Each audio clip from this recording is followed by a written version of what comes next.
प्यारे दोस्तों, ज्ञान गांव चैनल पर आप सभी का स्वागत है।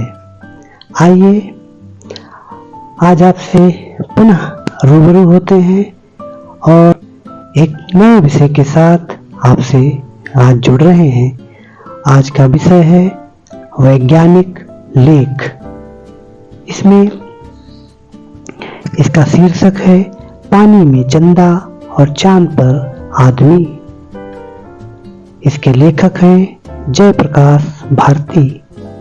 यह वैज्ञानिक लेख कक्षा 10 माध्यमिक शिक्षा परिषद प्रयागराज के कक्षा 10 में पाठ्यक्रम का हिस्सा है। तो आइए सुनते हैं जयप्रकाश भारती जी द्वारा लिखा गया यह लेख पानी में चंदा और चांद पर आदमी। प्रस्तुतिकरण प्रेम। दुनिया के सभी भागों में स्त्री, पुरुष और बच्चे रेडियो से कान सटाए बैठे थे। जिनके पास टेलीविजन थे वे उसके पर्दे पर आंखें गड़ाए थे। मानवता के संपूर्ण इतिहास की सर्वाधिक रोमांचक घटना के एक एक क्षण के वे भागीदार बन रहे थे। उत्सुकता और कुतूहल के कारण अपने अस्तित्व से ही बिल्कुल बेखबर हो गए थे। युग युग में किस देश और जाति ने चंद्रमा तक पहुंचने के सपने नहीं संजोए। आज इस धरा के ही दो मानव उन सपनों को सच कर दिखाने के लिए कृत संकल्प थे। सोमवार 21 जुलाई 1969 को बहुत सवेरे ईगल नामक चंद्रयान नील आर्मस्ट्रांग और एडविन एल्ड्रिन को लेकर चंद्र तल पर उतर गया। चंद्रयान धूल उड़ाता हुआ चंद्रमा के जल विहीन शांति सागर में उतरा। भारतीय समय के अनुसार 1:47 पर किसी अन्य ग्रह पर मानव पहली बार पहुंचा। असीम अंतरिक्ष को चीरते हुए पृथ्वी से 4 लाख किलोमीटर दूर चंद्रमा पर पहुंचने में मानव को 102 घंटे 45 मिनट और 42 सेकंड समय लगा। अपोलो 11 को केप केनेडी से बुधवार 16 जुलाई 1969 को छोड़ा गया था। इसमें 3 यात्री थे, commander Neil Armstrong, Michael Collins और एडविन एल्ड्रिन। चंद्रमा की कक्षा में चंद्रयान मूलयान कोलंबिया से अलग हो गया, फिर चंद्र तल पर उतर गया। उस समय माइकल कॉलिंस मूलयान में 96 किलोमीटर की ऊंचाई पर निरंतर चंद्रमा की परिक्रमा कर रहे थे। नील आर्मस्ट्रांग ने चंद्र तल से पृथ्वी का वर्णन करते हुए कहा कि यह बहुत बड़ी, चमकीली और सुंदर, बिग ब्राइट एंड ब्यूटीफुल दिखाई दे रही है। एल्ड्रिन ने भाव विभोर होकर कहा, सुंदर दृश्य है, सब कुछ सुंदर है। उसने कहा कि जहां हम उतरे हैं उससे कुछ ही दूरी पर हमने बैंगनी रंग की चट्टान देखी है। चंद्रमा की मिट्टी और चट्टानें सूर्य की रोशनी में चमक रही हैं। यह एक भव्य एकांत स्थान है। चंद्रयान ठीक स्थिति में है। यह निरीक्षण करके कुछ खा पी कर सुस्ता लेने के बाद नील आर्मस्ट्रांग चंद्रयान से बाहर निकले। चंद्रयान की सीढ़ियों से धीरे धीरे वह नीचे उतरे। उन्होंने अपना बायां पांव चंद्र तल पर रखा जबकि दायां पांव चंद्रयान पर ही रहा। इस बीच आर्मस्ट्रांग दोनों हाथ से चंद्रयान को अच्छी तरह पकड़े रहे। उन्हें यह तय कर लेना था कि वैज्ञानिक चंद्र तल को जैसा समझते रहे हैं वह उससे एकदम भिन्न तो नहीं है। आश्वस्त होने के बाद वह यान के आसपास ही कुछ कदम चले। चंद्र तल पर पांव रखते हुए उन्होंने कहा, यद्यपि यह मानव का छोटा सा कदम है, लेकिन मानवता के लिए यह बहुत ऊंची छलांग है। अभी तक एल्ड्रिन भले ही भीतर बैठा हो, लेकिन वह निष्क्रिय नहीं था। उसने मूवी कैमरे से आर्मस्ट्रांग के चित्र लेने शुरू कर दिए थे। 20 मिनट बाद ही एडविन एल्ड्रिन भी चंद्रयान से बाहर निकले। उन्होंने भी चंद्र तल पर चलकर देखा। तब तक आर्मस्ट्रांग चंद्र धूल का एक तात्कालिक नमूना जेब में रख चुके थे। अब उन्होंने टेलीविजन कैमरे को त्रिपाद पर जमा दिया। अरबों डॉलर खर्च करके मानव चंद्र तल पर पहुंचा था। उसे अपने सीमित समय में एक एक क्षण का उपयोग करना था। दोनों चंद्र विजेताओं को चंद्रमा की चट्टानों तथा मिट्टी के नमूने लेने थे। कई तरह के उपकरण भी वहां स्थापित करने थे जो बाद में भी पृथ्वी पर वैज्ञानिक जानकारी भेजते रह सके। इन चंद्र विजेताओं ने चंद्र तल पर भूकंप मापी यंत्र स्थापित किया और लेजर परावर्तक रखा। उन्होंने एक धातु फलक जिस पर तीनों यात्रियों और अमेरिकी राष्ट्रपति निक्सन के हस्ताक्षर थे वहां रखा।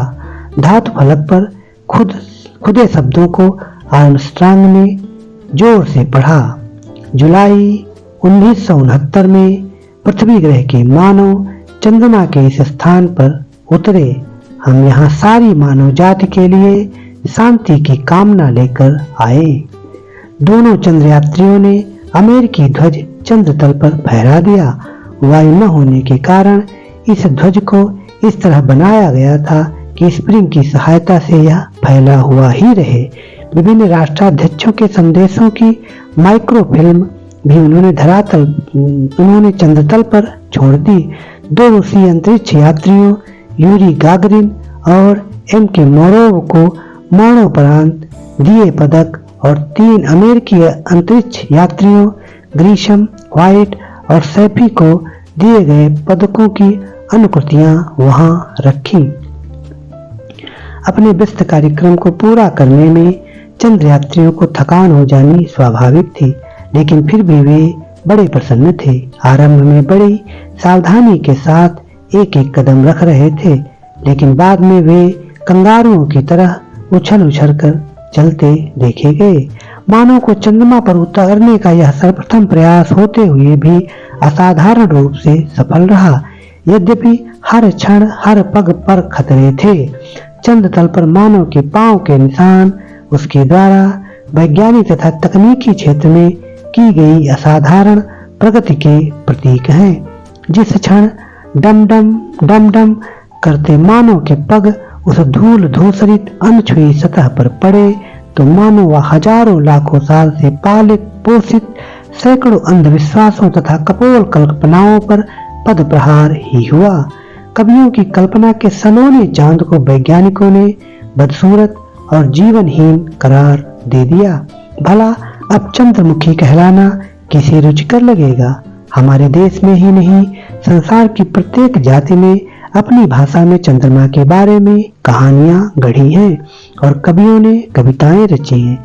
किसी ने उसे रजनीपति माना तो किसी ने उसे रात्रि की देवी कहकर पुकारा। किसी गृहिणी ने उसे अपना दूत बनाया तो किसी ने उसके पीलेपन से क्षुब्ध होकर उसे बूढ़ा और बीमार ही समझ लिया। बालक श्री राम चंद्रमा को खिलौना समझकर उसके लिए मचलते हैं तो सूर्य के कृष्ण भी उसके लिए हठ करते हैं। बालक को शांत करने के लिए एक ही उपाय था, चंद्रमा की छवि को पानी में दिखा देना। लेकिन मानव की प्रगति का चक्र कितना घूम गया।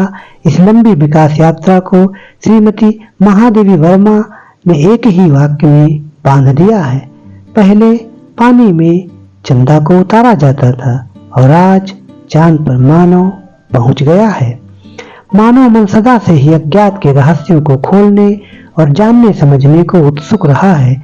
जहां तक वह नहीं पहुंच सकता था वहां एक कल्पना के पंखों पर उड़कर पहुंचा। उसकी अनगढ़ और अविश्वसनीय कथाएं उसे सत्य के निकट पहुंचाने में प्रेरणा शक्ति का काम करती रही। अंतरिक्ष युग का सूत्रपात 4 अक्टूबर 1957 को हुआ था, जब सोवियत रूस ने अपना पहला स्पुतनिक छोड़ा। प्रथम अंतरिक्ष यात्री बनने का गौरव यूरी गागरिन को प्राप्त हुआ। अंतरिक्ष युग के आरंभ के ठीक 11 वर्ष 9 माह 17 दिन बाद चंद्र तल पर मानव उतर गया। दिसंबर 1968 में पहली बार अपोलो 8 के तीनों अंतरिक्ष यात्री चंद्रमा के पड़ोस तक पहुंचे थे। बीच की अवधि में रूस और अमेरिका दोनों ही देशों ने अनेक अंतरिक्ष यान छोड़े।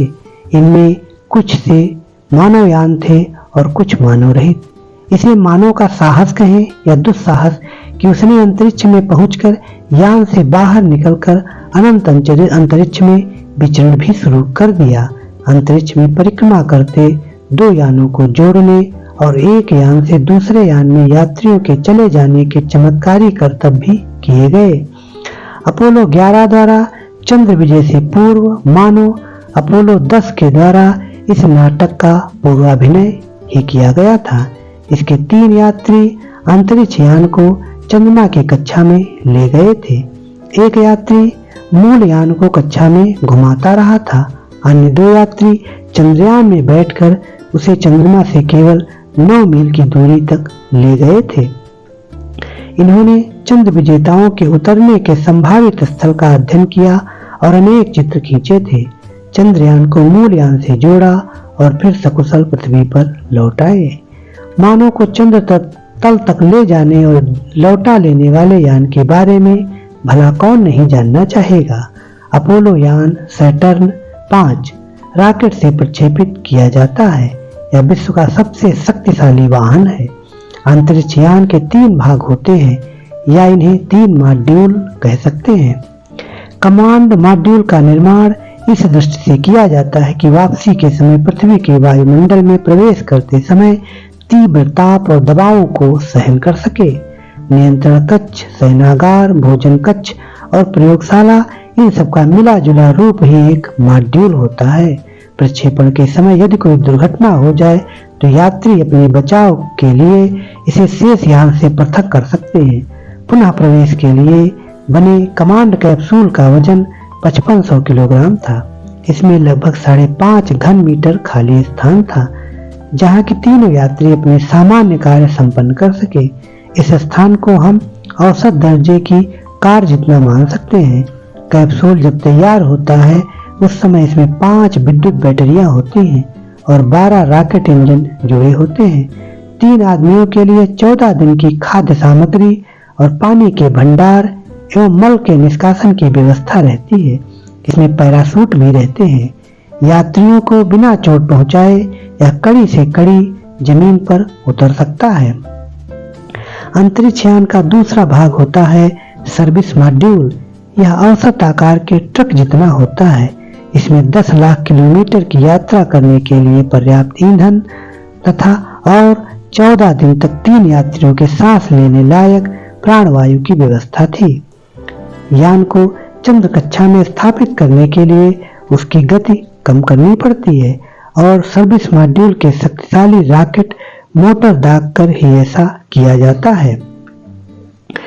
चंद्रयान यानी अपोलो 11 का ईगल अंतरिक्ष यान का एक भाग होते हुए भी अपने में पूर्ण था। इसमें 2 खंड थे, अवरोह भाग और आरोह भाग। अवरोह भाग में 8200 किलो प्राणोदक था जिसमें 4500 किलो प्रघात के इंजन को चलाया जा सके। चालकों के सांस लेने के लिए ऑक्सीजन गैस, पीने का पानी और चंद्र तल पर यान को ठंडा रखने की व्यवस्था की गई थी। चंद्रयान की सभी टांगे समतल पर टिकनी आवश्यक नहीं, यह आड़ा तिरछा भी खड़ा हो सकता है। अवरोही भाग में 4 रेडियो रिसीवर, ट्रांसमीटर, बैटरियां मूल यान से और पृथ्वी से संचार व्यवस्था कायम रखने के लिए 7 एरियल लगे थे। ईगल के दोनों भाग किसी भी समय अलग किए जा सकते थे। चंद्र तल से वापसी के समय चंद्रयान का नीचे का भाग प्रक्षेपण यंत्र का काम देता है और उसे चंद्र तल पर ही छोड़ दिया गया। नील आर्मस्ट्रांग और एडविन एल्ड्रिन ने चंद्र तल पर 21 घंटे 36 मिनट बिताए। चंद्र तल पर इन 2 यात्रियों ने पांवों के ऐसे निशान छोड़े कि जैसे किसी हल चलाए खेत में पड़ जाते हैं। उन्होंने लाखों डॉलर का सामान भी वहीं छोड़ दिया। दोनों चंद्र विजेताओं ने ऊपरी भाग में उड़ान भरकर चंद्र कक्ष में परिक्रमा करते हुए मूल यान से अपने यान को जोड़ा। फिर वे दोनों यात्री अपने साथ माइकल कॉलिंस से आ मिले। अब चंद्रयान को अलग कर दिया गया और उसी कक्ष में ही छोड़ दिया गया। इंजन दागकर यात्री वापसी के लिए पृथ्वी के मार्ग पर बढ़ चले। ये यात्री प्रशांत महासागर में उतरे। इन यात्रियों को सीधे चंद्र प्रयोगशाला में ले जाया गया। कई सप्ताह किसी से मिलने जुलने नहीं दिया गया। उनके अनुभव रिकॉर्ड किए गए। वैज्ञानिकों को यह भी जांच करनी थी कि ये यात्री किसी कीटाणु तो अपने साथ नहीं ले आए। जो मानव जाति के लिए घातक हो। इन यात्रियों के द्वारा लाई गई धूल और चंद चट्टानों के नमूनों को अनुसंधान और प्रयोग करने के लिए विभिन्न देशों के विशेषज्ञों को सौंप दिया गया। अपोलो 11 की सफलता के पश्चात अमेरिका ने अपोलो 12 में भी 3 यात्रियों को चंद्र तल पर खोज करने के लिए भेजा। इसके बाद अपोलो 13 की यात्रा दुर्घटनावश बीच में ही स्थगित करनी पड़ी। अभी चंद्रमा के लिए अनेक उड़ानें होंगी। दूसरे ग्रहों के लिए मानव रहित यान छोड़े जा रहे हैं। अंतरिक्ष में परिक्रमा करने वाला स्टेशन स्थापित करने की दिशा में तेजी से प्रयत्न किए जा रहे हैं। ऐसा स्टेशन बन जाने पर ब्रह्मांड के रहस्यों की परतें खोजने में काफी सहायता मिलेगी। यह पृथ्वी मानव के लिए पालने के समान है। वह हमेशा हमेशा के लिए इसकी परिधि में बंधा हुआ नहीं रह सकता। अज्ञात की खोज में वह कहां तक पहुंचेगा, कौन कह सकता है। तो दोस्तों, यह था एक वैज्ञानिक लेख, पानी में चंदा और चांद पर आदमी। आपको इस लेख की प्रस्तुतिकरण कैसी लगी? आपकी प्रतिक्रिया हमारे लिए बहुत महत्वपूर्ण है। जुड़े रहिए, मिलेंगे एक नए विषय के साथ अगली प्रस्तुति में। तब तक के लिए धन्यवाद।